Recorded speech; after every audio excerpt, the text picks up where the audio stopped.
I really enjoy this story for a number of reasons. This is like really interesting to me. So Hannity and Tucker Carlson had a really awkward exchange when Tucker went to hand it off to Hannity. See, Tucker's on first. I think his time slot's 8 o'clock. Hannity's on next. It's 9 o'clock. Or maybe it's 9 and 10. Whatever. It doesn't matter.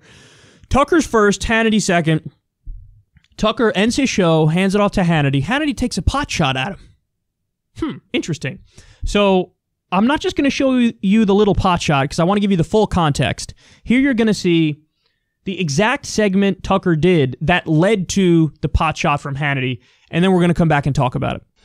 The coronavirus shutdowns, whether they were necessary or not, have indisputably crushed huge parts of the American economy. Millions of Americans remain out of work. Many more are draining their savings once the government stops paying a huge portion of the population to stay at home. We don't know what will happen. But at least one person has become extremely rich, richer than any man in history, from all of this, including a lot of the suffering. That would be Amazon CEO, Democratic donor, owner of the Washington Post, Jeff Bezos. Jeff Bezos, just yesterday, made $13 billion. Now, 20 years ago, if that had happened, if a captain of industry had made $13 billion in a single day while the country got poorer, the Democratic Party would have had something to say about it. Not anymore, because the people getting rich are members of the Democratic Party.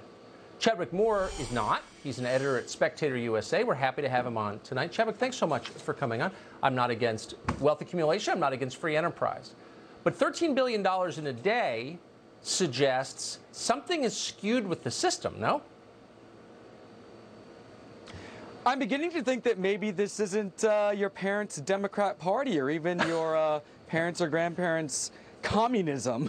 I'm beginning to think that while Jeff Bezos makes $13 billion in a day, and of course he's not the only one, Mark Zuckerberg also had a very fantastic week, and since coronavirus, big tech is obviously making money hand over fist during the coronavirus pandemic, which is one of the reasons why I think they've been censoring anyone, especially medical professionals, who dare to question the lockdown.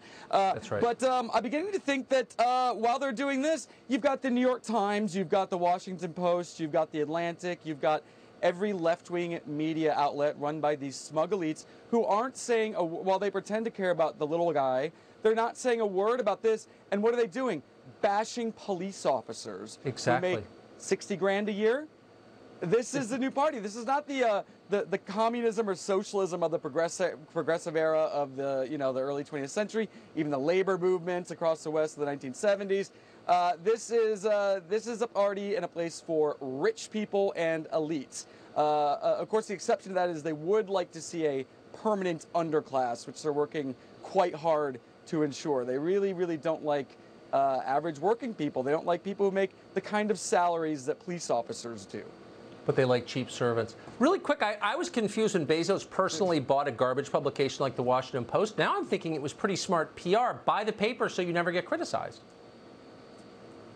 Well, and it's a cabal, because then the rest of the papers won't criticize them because they're all in the same game together, especially in an election year. So why would they dare criticize the owner of one of their allies to help get their man into office?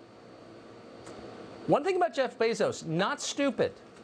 I'm not a fan, but you got to say he's pretty smart. No. Chadwick Moore, great to see you tonight. Thank you so Indeed. much.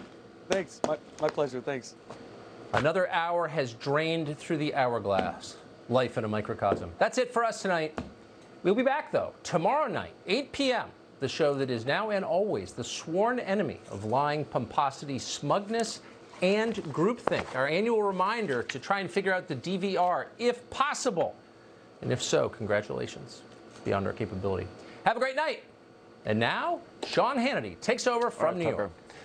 People can make money. They provide goods and services people want, need, and desire. That's America. It's called freedom, capitalism, and as long as it's honest, right? People decide. All right, Tucker, great show.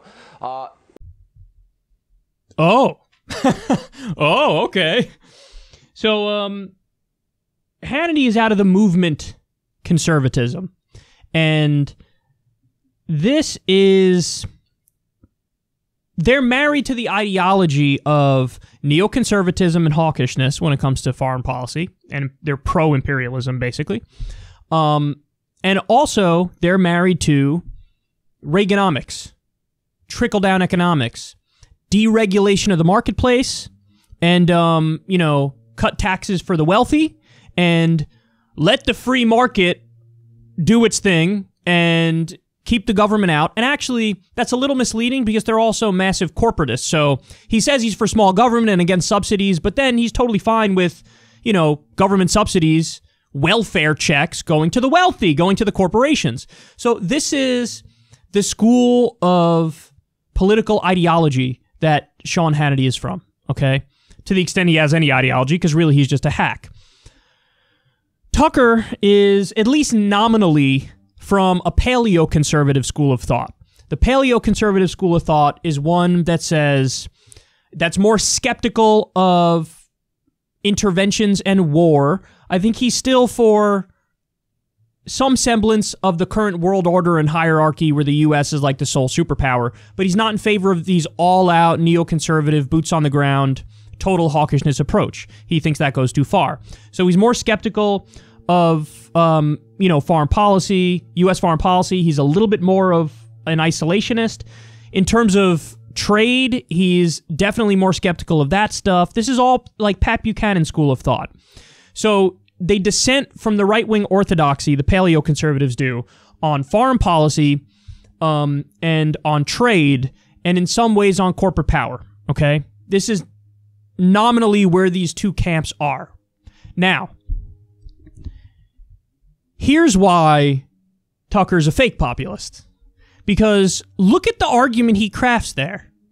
He basically says, look, Jeff Bezos, he made $13 billion in a day.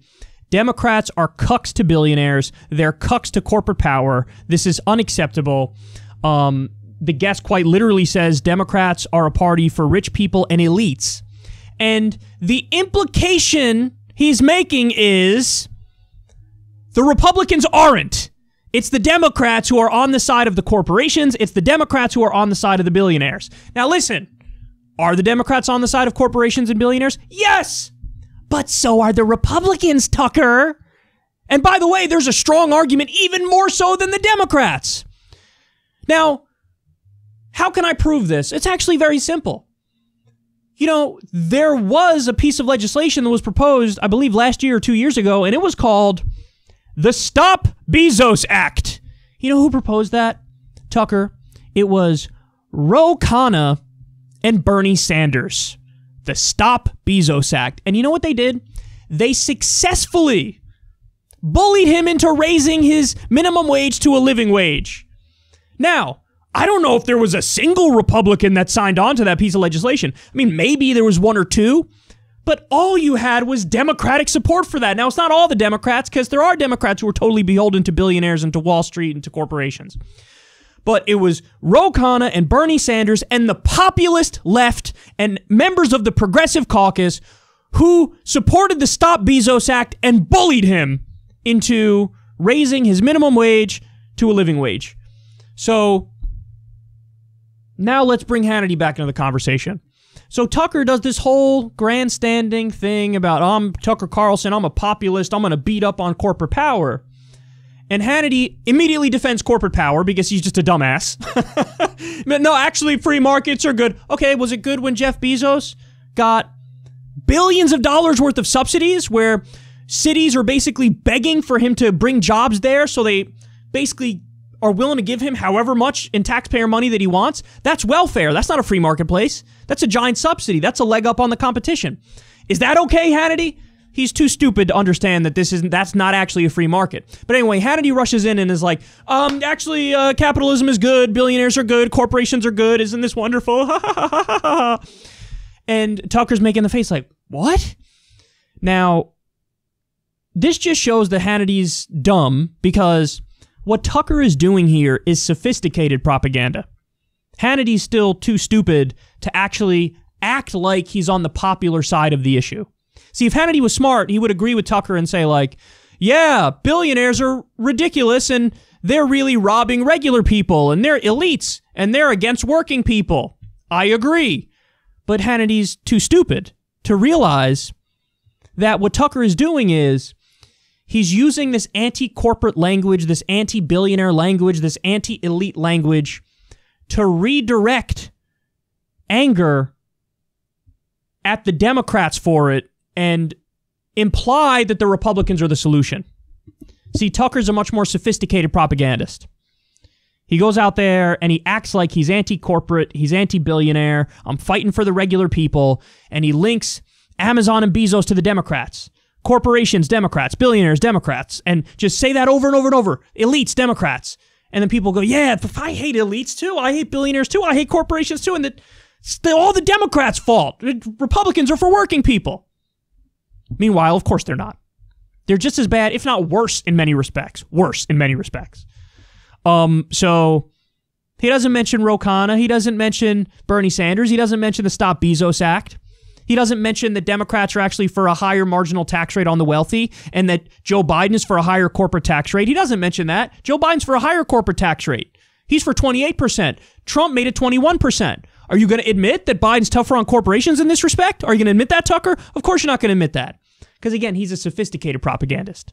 He pretends to be a populist to redirect populist rage only against the Democrats and in favor of the Republicans.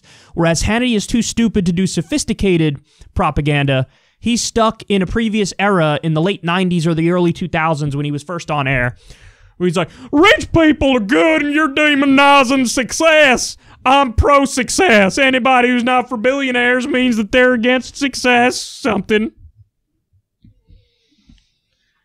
He's a dinosaur. He's a dinosaur. But I will say this, at least in the case of Hannity, it's more honest. Because Tucker pretends to be against the elites and the billionaires while fundamentally supporting the politicians who prop them up even more. Whereas Hannity's up front is like, I support the billionaires and the corporations, and I'm therefore going to support the politicians who support the billionaires and the corporations. So it's almost like Tucker's a little more deceptive in that. Because he's pretending like he's anti-elitist as he supports the most elite politicians of all time. So anyway, that's my breakdown there. It's funny that there is this rift on the right because fundamentally they end up still agreeing on who to support.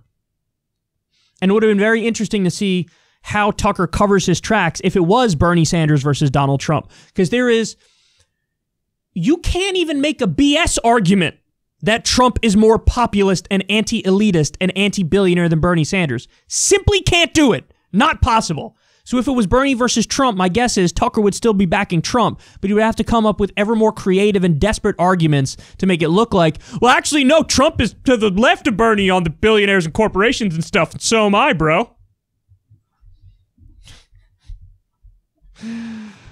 These guys are really something else, aren't they?